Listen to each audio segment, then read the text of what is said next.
কোরআন তেলাওয়াত কত না উত্তম ইবাদত। তাই তো আমরা হাদিসে পাকে জানতে পারি ফরজ ইবাদতের পরে উত্তম ইবাদত হচ্ছে কোরআন তেলাওয়াত।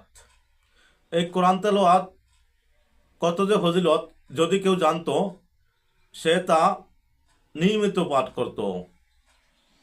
আলহামদুলিল্লাহি রাব্বিল আলামিন, আসসালাতু আসসালামু আলাইকা আলা সাইয়্যিদিল মুরসালিন ওয়া আলিহি ওয়া সাহবিহি আজমাইন। সমস্ত প্রশংসা একমাত্র মহান আল্লাহ তাআলার জন্য এবং লাখো কোটি বরং তার চেয়ে বেশি দুরূদ ও সালাম শ্রেষ্ঠ নবী, প্রিয় নবী, নাবিদের নাবী রসুল আকরাম সাল্লাল্লাহু আলাইহি সাল্লামের উপর। এবং যারা দেখেন নয় সকল মুসলমান ভাই বোনের প্রতি আমার আন্তরিক সালাম, আসসালামু আলাইকুম ওয়া রাহমাতুল্লাহি ওয়া বারাকাতুহু। বিসমিল্লাহির রহমানির রহিম। সম্মানিত দিনী ভাই বোনেরা, সম্মানিত ভিউয়ার্স, আপনারা দেখছেন মদিনার পথে 97 ইউটিউব চ্যানেল।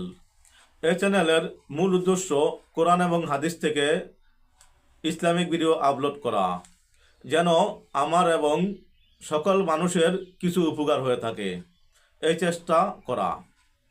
সম্মানিত ভিউয়ার্স, যারা নতুন দেখছেন অনুগ্রহ করে একটি সাবস্ক্রাইব করে পাশে থাকা বেল আইকনটি ওপেন করে দিবেন, যেন ভালো দু একটি কথা আপনার কাছে পৌঁছে যায়। এবং ভালো মনে হলে বেশি বেশি শেয়ার করবেন, যেন আপনার এই শেয়ারের কারণে অপর ভাই আমল করে নেকি করতে পারে, তাহলে সেই নেকি মহান আল্লাহ তাআলা আপনাকে দিতে পারেন। সম্মানিত ভিউয়ার্স, আজকে আমরা পবিত্র কালামুল্লাহ শরীফের সূরা আশ-শুআরা নিয়ে কিছু আলোচনা করব। আল্লাহ তাআলা যেন আমাকে তৌফিক দেন, আমিন। সূরা আশ-শুআরা পবিত্র কোরআনের 26তম সূরা, যা মক্কায় অবতীর্ণ হয়, যার আয়াত সংখ্যা 227, রুকু 11টি, সিজদার আয়াত নাই। এই সূরাতে মহান আল্লাহ তাআলা স্বজাতির কুফর ও ইসলামের প্রতি পৃষ্ঠ প্রদর্শন দেখে নবী আলাইহিস সালামগণ যেন দুঃখ, বেদনা ও মনোকষ্ট জর্জরিত না হয় সে বিষয়ে সূরার শুরুতেই বর্ণনা করা হয়েছে। সূরাটিতে হযরত মুসা আলাইহিস সালাম ও ফেরাউনের জাদুকরদের কাহিনী বর্ণিত হয়েছে। এছাড়াও কয়েকজন নবী, রাসূল ও তাদের জাতির বর্ণনা এসেছে। সম্মানিত ভিউয়ার্স, আমরা জানলাম সূরা আশ-শুআরা আয়াত, রুকু, সেজদা এবং কোথায় বর্ণিত হয়েছে। এখন আমরা জানব এর ফজিলত কি রয়েছে। কোরআন শরীফের অগণিত ফজিলত, এর ভিতরে কিছু কিছু বিশেষ ফজিলত থাকে, আমরা সেগুলি আলোচনা করে থাকি। সম্মানিত ভিউয়ার্স, হাদিসে পাকে আসছে ইমাম আহমদ ইবনে হাম্বল রহমতুল্লাহ আলাইহি হযরত ওয়াসেলা ইবনুল আসকা রাদিয়াল্লাহু তাআলা আনহু থেকে বর্ণনা করেন নিশ্চয়ই রাসূলুল্লাহ সাল্লাল্লাহু আলাইহি সাল্লাম ইরশাদ করেছেন, আমাকে তাওরাতের পরিবর্তে সাবএ তিওয়াল অর্থাৎ 60টি দীর্ঘ সূরা দান করা হয়েছে। এবং আরও বলেছেন জাবুরের পরিবর্তে 100 আয়াত বিশিষ্ট সূরাগুলো দান করা হয়েছে।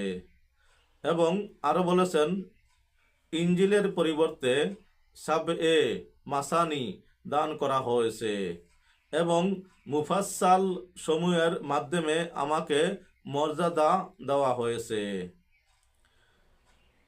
হাদিস কিতাব হচ্ছে মুসনাদে আহমদ, হাদিস নম্বর 16982।